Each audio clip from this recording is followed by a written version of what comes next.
Today on an all-new Dr. Phil. I believe God has anointed me as a prophet. God told you to marry someone named Jeff, so you go stalk 4 Jeffs. There were 2. Is her spiritual life? You prayed over a chicken that was flat as a Frisbee. If you're out in the brain praying over roadkill, you need a reality check. Hurting her home life. You don't worry about your family. Stop trying to take my kids. Fix your own life and leave me alone. Let's do it. Have a good show, everybody. Here we go.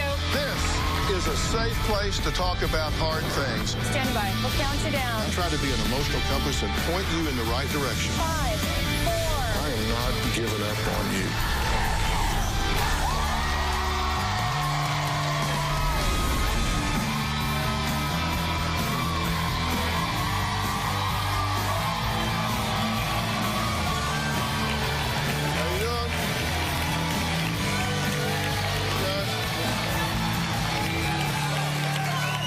You know, from the Jonestown Massacre to the violent standoff of David Koresh's devoted Branch Davidians, and most recently, the raid of Warren Jeff's polygamous sect, cults are often secret and underground worlds where self-proclaimed prophetic leaders prey upon vulnerable people.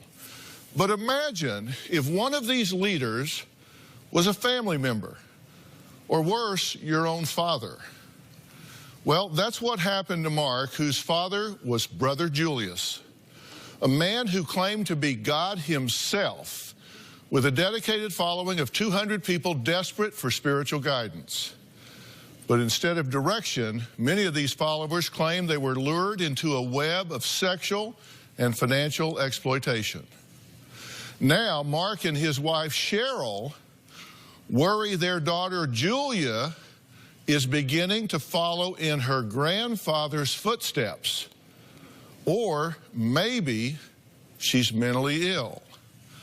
They say she claims to be a prophet of God who must do what the Lord tells her, including resurrecting frogs, leaving a well-paying career to become homeless and searching for a man named Jeff that she says God told her to find and marry. Take a look.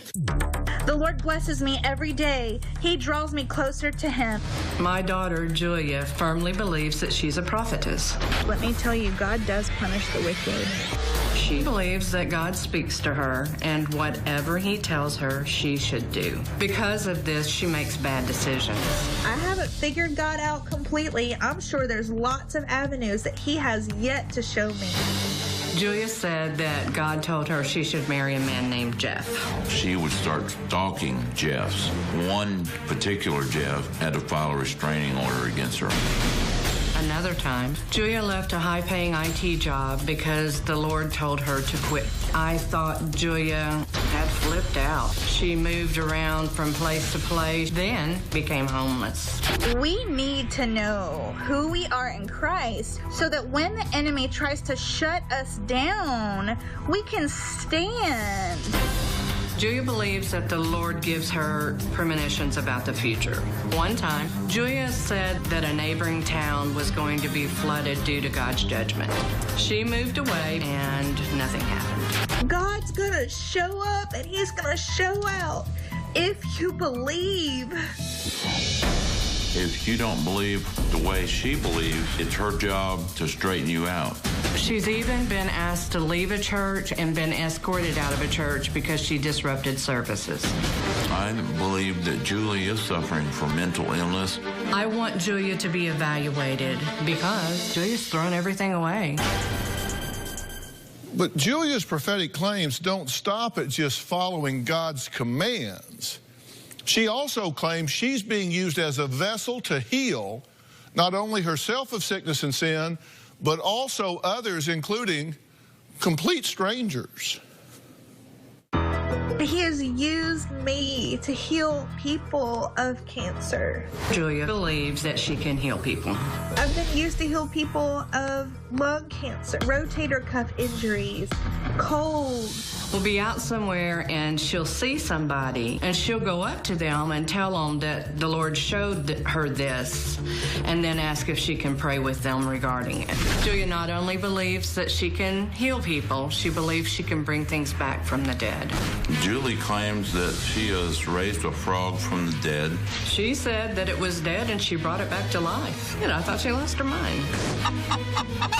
A couple years ago, Julia had a pet chicken, and it clearly had been dead for a few days, and it was flat as a pancake.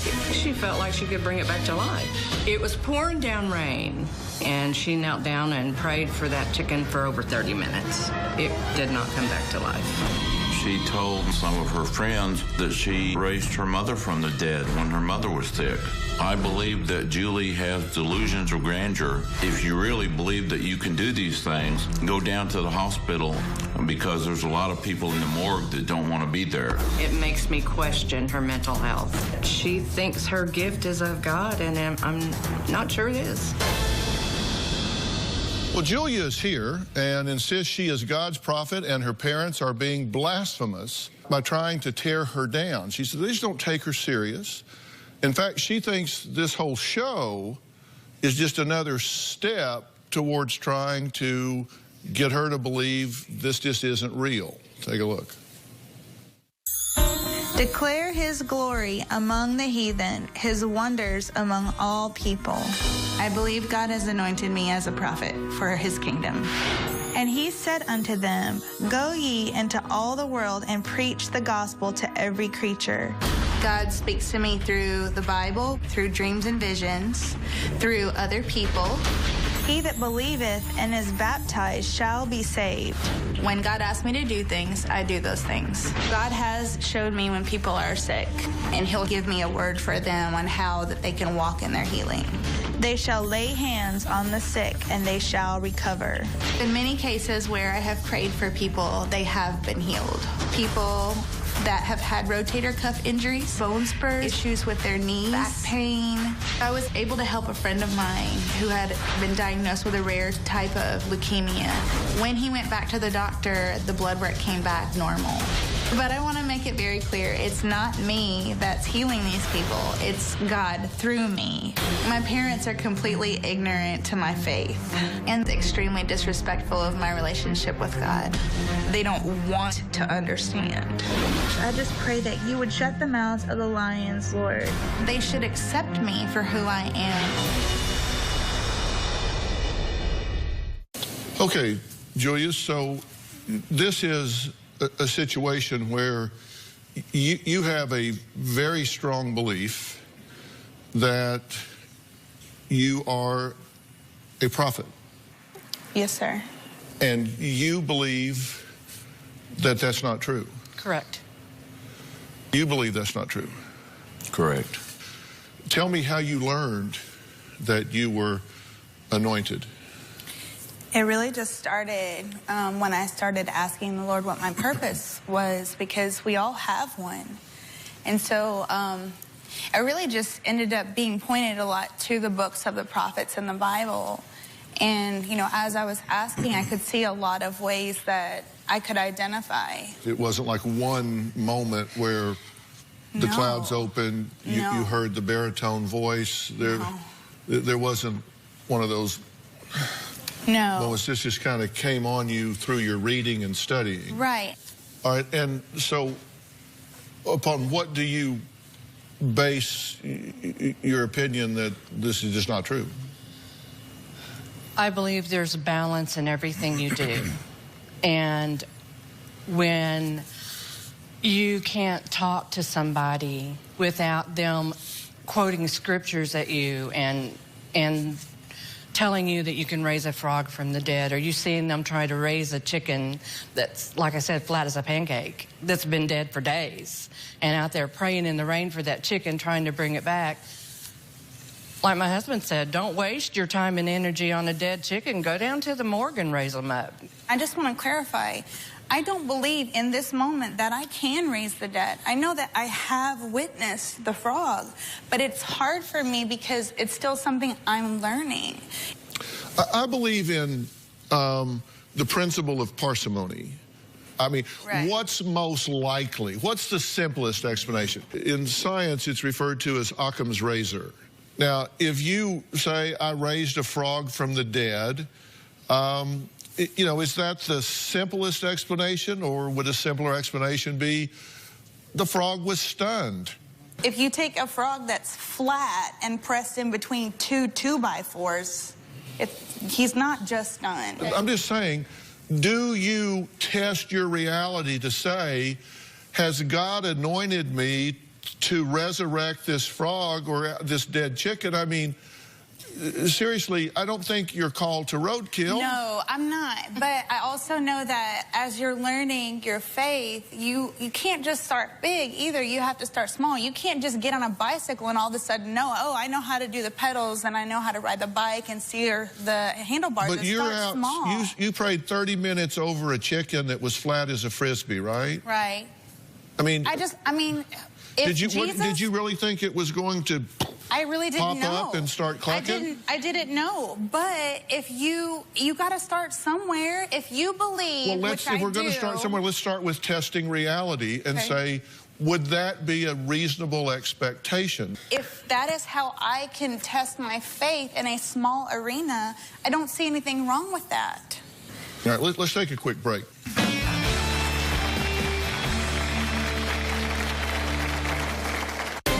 My parents are complete hypocrites. My mom has asked me to pray for her and received healing of her back. My dad has even had dreams and visions. And later, you believe that your wife is, in fact, a prophet. Yes, sir. You believe that she has healed you, in fact. Yes.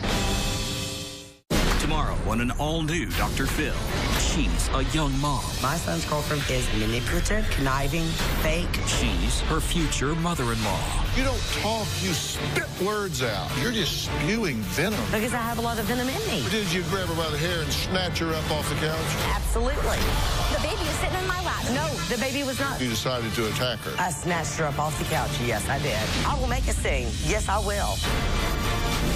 That's tomorrow. This frog jumped up on my hand while I was out on the hot tub with my mom and my dad.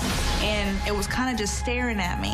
And at that time, I was learning about resurrection. There was a dead frog that was smashed in between two 2x4s. I could kind of feel why this frog was looking at me, because that's his buddy. And so I prayed for the frog. I was praying for breath to enter back into it, for its bones to be put back together, for its lungs to be repaired, for its eyes to start blinking, and it literally expanded right before my eyes. Well, from healing the rarest forms of cancer to being able to predict mass destruction and even death, Julia says she has the abilities to do all of these things and more because she has been chosen as God's prophet and is being used as a vessel for his good work. Now, Julia says her parents are spinning their story today in another attempt to destroy her life. My parents think that I am mentally ill, and I think that's crazy. Because of what I believe, my parents have tried to have me institutionalized 3 times over the past 2 years. At one time, Julia was living with us, and we asked her to be evaluated. She gave me an ultimatum that I had to see her psychiatrist. I went, I was evaluated, and the psychiatrist didn't see a need to see me further. She said that she went, but we never saw any paperwork. My parents are complete hypocrites. My mom is constantly accusing me of being mentally unstable. Ironically, she's the one seeing a psychiatrist. He does not counsel me. He only dispenses medication. My mom has asked me to pray for her and received healing of her back. I do go to her for prayer. I believe in prayer. If I'm so crazy, then why keep coming back to me and asking me for prayers? My dad has even had dreams and visions. In fact, this last week, he's called me with 2 of them, saying they were from the Lord. It's completely ridiculous. They need to look at themselves in the mirror before they look at me. You believe as you look at these 2 that they're here to hurt you and destroy you? Yeah, I do. So if we can get some doctor to prove that Julie's crazy and have her locked away and we can have her kids, then we can rest and not have to deal with it anymore. There are disorders that cause people to misinterpret messages, signs, symbols, in such a way that could cause them to behave in ways that would be disruptive to their life and others. So that is on the list of possibilities here. I don't agree with that. You don't agree that that's even a have. possibility? No, just because I believe what this book says, and just because there are a lot of ways that everything that the Lord says to me has been confirmed, doesn't mean I'm mentally unstable. Okay, well, I have accepted Christ as my personal Savior a long time ago. I take that very seriously, and right. I take very seriously someone that would use this in a way that would be disrespectful. The only thing I've heard you say so far that causes me to doubt is when you said absolutely not, no possibility that there is some type of problem with me that would cause me to misinterpret signs or realities in such a way that I could be misconstruing, misinterpreting, and therefore misreacting to things in the world. Because that means you're not being open-minded. It means you're not willing to consider things. And that is not consistent with the book that you keep patting. You, sir, and you all don't see the people who do see that the Lord says things through me. Well, I'm not saying he doesn't, but let me ask you this. You say God told you to marry someone named Jeff. Yeah, I really believed that for a long time. Okay, yeah, and so you go stalk 4 Jeffs. There wasn't 4 Jeffs. 3, 2, there whatever. Were 2. Okay, 2. And one of them had to get a restraining order on you? One of them said that he would if I didn't leave him alone. Okay, again, I'm making a list of pros and cons here. Does that seem like something, if God was going to anoint a prophet, would that be on his short list of objectives? Find a Jeff. No, it wouldn't. Come on, that is not consistent. You're right. With the spirit of the scripture that I know. Would it? No, it's not. Okay, and your grandfather, Julius, he kind of got out of balance with all this, right? Right. And I wouldn't say kind of, he did. And there are some schizophrenic genes in the family pool. Yeah. You hear God's voice. Yeah, I have. But you've heard other voices too, and you have to separate out. Yeah, sometimes I hear my own voice. I've heard my mom's voice at times. You know, I've heard my dad's voice at times. I even hear my kids crying sometimes. When they're not there. Right. Am I the only one that happens to? I haven't audibly heard my mother or father when they weren't there, or my children when they weren't there, or, I mean, these are not, I'm just saying this helps you test reality. I'm not trying to be critical, I'm just trying to give you some data, and in the spirit of openness, you want to hear all that. Julia didn't end up marrying a Jeff. She ended up marrying a Damien.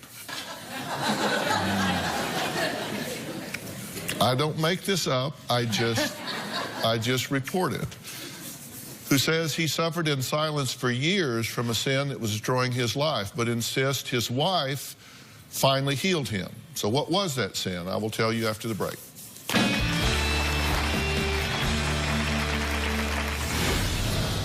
You need to worry about your family. Then worry about your family and let me worry about mine. You don't worry about your family. That's the problem. I'm just tired of it. Fix your own life and leave me alone.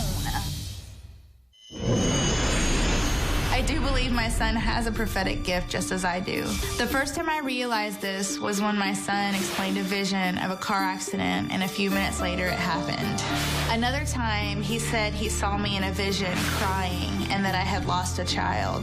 When he told me that, I was completely shocked. There's no way he should have known that. I love that my son has this gift because he's going to be able to help other people see God.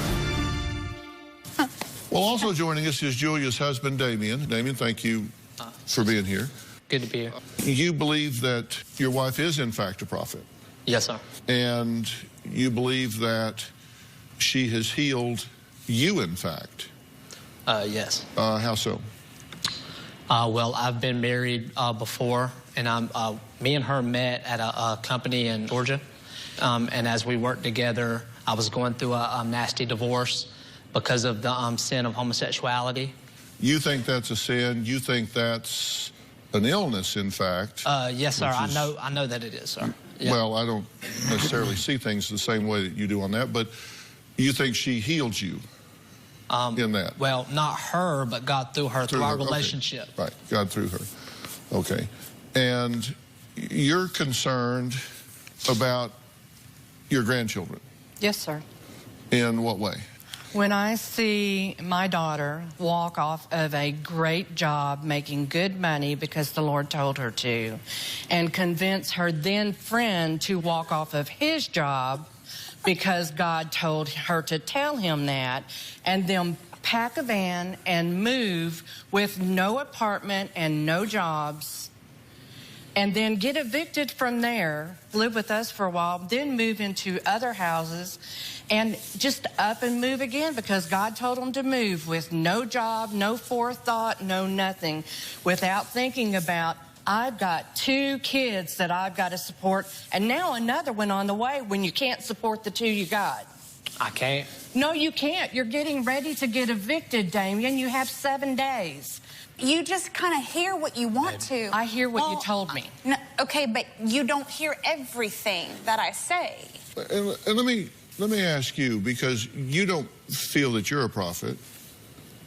I do. I feel like I'm walking in that. I've had a couple of things. Wow. So we're all prophets. I guess we are in some way, but I mean, do you guys honestly really know what a prophet is? Yes, I do. It's just someone who speaks for the Lord. Yeah, but we're talking about you saying that you have really profound gifts. If you're out in the pouring rain, praying over roadkill for 30 minutes, you need a reality check. She may not have the objectivity to see that, but you do. You're either going to enable self-destructive behavior or you're going to empower healthy behavior, because what I would love is for you to test the reality, get completely healthy, and have a rich, full, and rewarding spiritual life for yourself, for your children, for your family, instead of walking around feeling that there's this whole other dimension, because there are things you're doing that are not in your best interest. Do you agree with that? I don't. You don't agree with that? No. I have been the happiest that I have been in my own life because I'm dealing with my own problems. But are you putting your children at risk compared to when you had a job and you could provide for your children? No, I'm not, because they are eating. Yeah, we have relied on the government for that help until we find a job, but they are not out on the street. They are well loved. CPS has even said they don't find anything wrong with my kids. They're happy. But I don't understand. You guys are so worried about me, but I'm 36 years old. And you might not agree. Listen. But I don't judge you in your life, because the things that I see you doing are making your life worse. And you guys sit here and hold hands and act like you love each other, but behind scenes, I hear how much you guys irritate each other. I'm just tired of it. Fix your own life and leave me alone. Stop trying to take my kids from me when you got your own backyard to fix. You know what, Julia? I'm not hurting my grandbabies. No, because they don't live with you. They live with me. You need to worry about your family, because your decisions... Are you worrying about yours? We're not talking about us right now. We're talking about you. No, eat your own food, though. Take your own medicine. Fix your family. You know this what? Is I am my fixing family. my family. Good. Then worry about your family and let me worry about mine. You don't worry about your family. That's the problem. So you just all of a sudden are perfect and you have everything figured out. Julie, You don't worry about your family. You make rash decisions based on what God told you and up and move your kids and your family with no forethought about your future. You don't make any rash decisions whatsoever then. Okay, I'm going to go ahead and store away money where my husband doesn't know, and I'm going to go and live with you and Damien because I'm getting ready to divorce And I did your go husband. with you, but we reconciled. So you don't make rash decisions either, right? Because you're perfect. I didn't make rash decisions. I considered it. If I may. We have to take a break first. Next, he was known as the sinful Messiah and claimed to be God himself. But this controversial cult leader was also Mark's father. We'll be right back.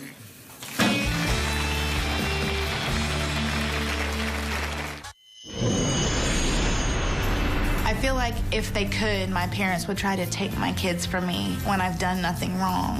CPS has been to my house several times with accusations of neglecting my kids. I think Julia has been very irresponsible by moving so many times, quitting jobs, not making sure that her kids have sufficient food in the house. I've gone as far as to go get groceries to put in their house to make sure he had food. My grandson is not in public school right now because Julie is homeschooling him. I'm really concerned because I believe that Julie is just cramming the Bible down their throat. Because of that, we have contemplated going for custody of the kids. My parents are trying to destroy me. I am not trying to destroy my daughter. I'm trying to save my daughter. Julia insists she was anointed by God to be his prophet, and she is not the first person in her family to make such a bold claim. Now, Julia's grandfather took it one step further and proclaimed that he was God himself and came down to earth from heaven to punish all who have sinned against him. But even though Mark's father was not in his life, Mark's childhood was still filled with uncertainty. Take a look. Julie's claims of being a prophet are very familiar to me. I will confess God in what I eat, what I drink, what I wear, what I say. I've witnessed this in my father. I'm God. I'm here to punish men for sinning against me. My father was a cult leader who thought he was Jesus Christ. How do you think I must feel as God? Watching all the murders, the rapes, the fornication. I'm here to close the world in fiery judgments.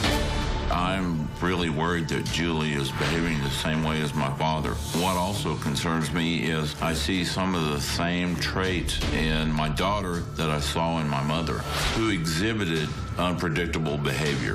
When I was growing up, we didn't have food and we had to move a lot of the times. My mom had aluminum foil all over the ceiling. She mailed her phone back to the phone company because she thought the Germans were listening to her.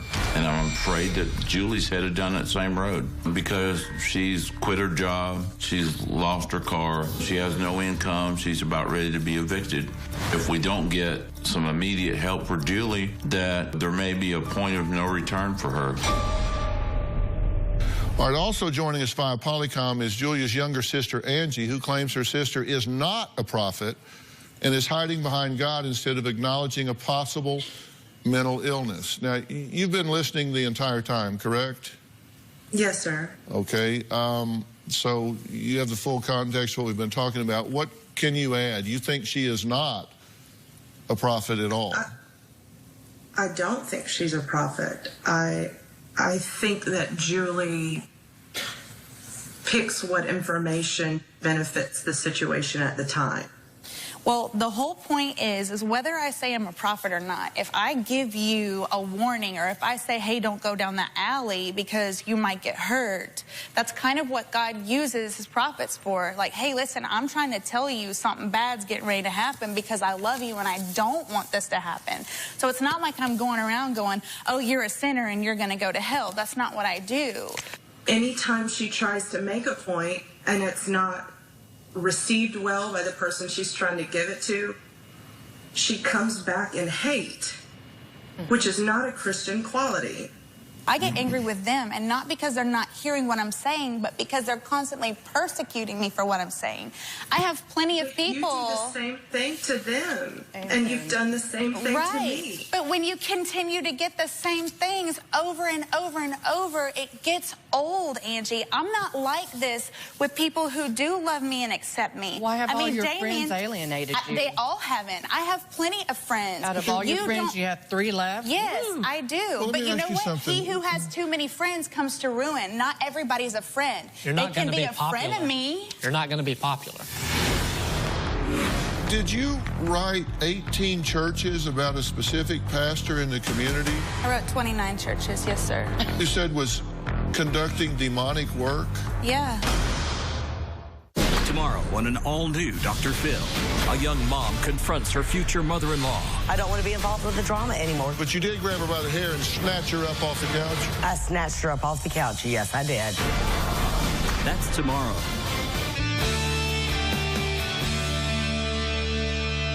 I worry that you're closed-minded about this and you ignore the things that don't fit your mood at the time. I mean, you've got Facebook posts citing your parents as liars, cowards, don't love daughters, not great grandparents. Right. Okay, well, you know, Proverbs 20:20 says, if one curses his father or mother, his lamp will be put out in utter darkness.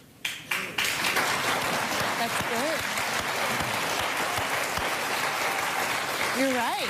I haven't read that scripture. And again, okay, y'all are laughing, but nobody can read this Bible and know it in its entirety. It's a learning process, just like if you read a book in school. Should know that, Joya. No, okay, listen. God can use, I know exactly, I'm right? not mocking, I'm quoting No, truth. you are. A prophet knows that. Did you write 18 churches about a specific pastor in the community? I wrote 29 churches, yes, sir. You said was conducting demonic work? Yeah. My husband even went to the church and saw the very same behavior that I was professing to see. And God told you to start a YouTube channel, and you post dozens of videos about you being a prophet and your powers and opinions. But James 4:6 said God opposes the proud but gives grace to the humble. Pride is when you say, oh, I'm better than you. Confidence is when you say, I know something. I mean, let's be real, Dr. Phil. You're confident in your ability because you've been doing it for so long. Yeah, Would you say that's true? I don't claim to be a prophet either. I'm not saying that I'm confident in something I don't know, and I don't know it all, but I am confident in the things that I do know. They're worried about your kids, and this is what they said to me, that God told you to leave a $60,000 a year job. Yeah. You wound up at one point homeless with your children, having to ration food. DCFS been called 3 times, but yet you clutch that Bible, and 1 Timothy 5:8 says, but if anyone does not provide for his relatives, and especially for members of his household, he has denied the faith and is worse than an unbeliever. Faith is not something that you understand. So if you're taking a step in faith, you have to trust that God knows. You had children to think about. I understand that, but faith is you trust God, He's going to provide. This is faith. God also gives us common sense, Julia. Okay. When you have a child, you have to make sure you take care of that child. Is it possible that God led you here today? I don't think God led me here today, but I think that God can use it. God works in mysterious ways. Maybe I'm the mysterious way. I don't know. Julie says her parents tried to get her committed, not once, not twice, but 3 times. So she called her doctor to prove there was nothing wrong with her. I'm going to say what I think needs to happen to move this forward. We'll be right back.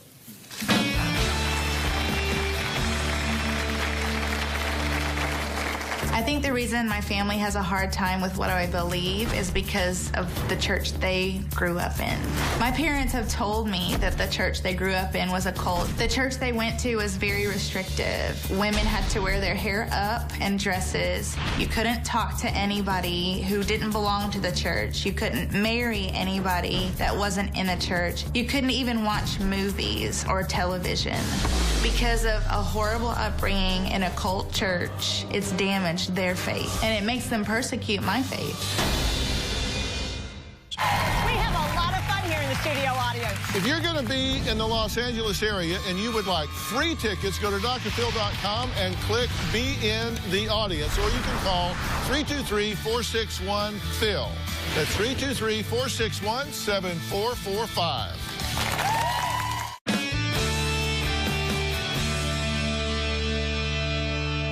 I pray that everyone find that place in this life, in this world, where they feel spiritually fed. You know, whether that's in a church or whatever, that they find that place. And if you've found that place, then I would celebrate that for you. I mean, I just wish that more people would just let me celebrate in that, because I have received so much healing. I mean, I suffered from molestation and rape. I suffered from codependency. I suffered from alcohol and nicotine addiction. I stayed in the clubs all the time to immerse myself in all of these horrible things, to deal with all of the trauma that I went through. And it wasn't until I found Jesus that I found healing from those things. And I feel like they persecute me because they don't want to see that they have a need to heal from theirs. Okay, and let's just be honest. God said that when the light comes, that the darkness wants no part to do with it, and that the light is what brings things into the darkness. Okay. So I'm conviction to them every single time they're around me. So it's easy to point the finger. Okay, but I'm not them. And I'm glad that you're not, because I feel like you're giving me a chance. Okay, well, I'm glad you feel that way, and I hope I've treated you with dignity and respect the entire time that you've been here. Thank you. And I mean to do that. I don't want to belittle anyone's faith, but I also want you to understand that you can have a very deep and abiding faith and be somewhat confused about how to be most effective in witnessing for that faith. And I think that's where you are. I think that you can come across as pushy and obnoxious and judgmental if you are pushing what you believe to the core of your soul on other people. And I'm one of those believers that if you're going to be really good in witnessing for God, is that you have to meet people where they are, not require them to meet you where you are. And if you are all feverish about it and they're not, you can really turn them off. It's something that's referred to as religiosity. And it usually entails extreme zeal outside and beyond the norms of one's faith. And it can reflect one's individual beliefs more than those of the religious organization itself. So it's where your personality kind of overtakes the belief. And I think you do need to be open to the fact that there could be some mixing here of some mental and emotional confusion with your spirituality that causes you to make some bad decisions from time to time. Ready to get real? Go to drphil.com for advice on relationships, parenting, finances, and more. Plus, weigh in on your favorite episodes, share your stories, and find support in the Dr. Phil community. When you sign up for the community, you will automatically be subscribed to the Dr. Phil Show newsletter. Log on to drphil.com today. There should be absolutely no reason under the sun that you should not, forget about them, that you should not be willing to open yourself up to a full and complete evaluation and make sure that you are mentally, emotionally, biochemically, and neurologically healthy. Given your family history, both behaviorally and genetically, you should want to answer all of those questions to make sure that you are not confusing one voice for another. You have to be truly open to doing this. And if people have nothing to hide, hide nothing. What are you afraid of? I'm not afraid of anything. Then you need to be willing to open yourself to this. And if that's not questioning your faith, it's just saying, yeah, why not? But when does it stop, though, Dr. Phil? When does it stop? I feel like wrong. I have tried to prove you wrong. It's not about them. I said, this is a deal between you and me, because I'm telling you, I think you need to do this. Whether they think so or not, I don't care what they think. I'm telling you what I think. I think you are experiencing some emotional confusion mixed in with a very genuine faith.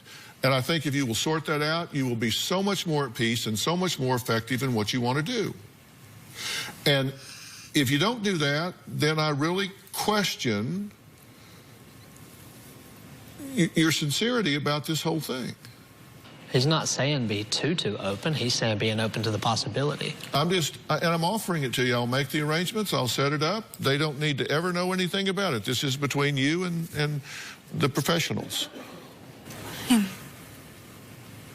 I mean, because if that makes you happy, then that, I mean, I don't. Hey, it's not about making me happy. No, Listen. I feel like it is about it's about making all of y'all happy. It doesn't matter if I'm happy. Y'all see me crying and all this here, but I don't experience this when I'm not in this. Okay, well.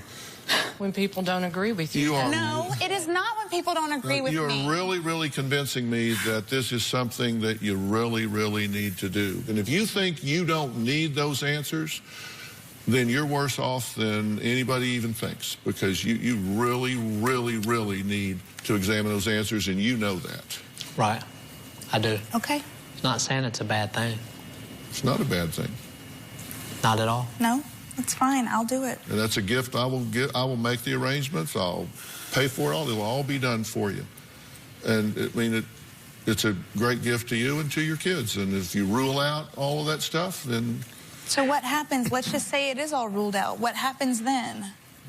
Then hopefully you can watch this 10 different times and see if there are some ways where you think you can improve your presentation to be more effective.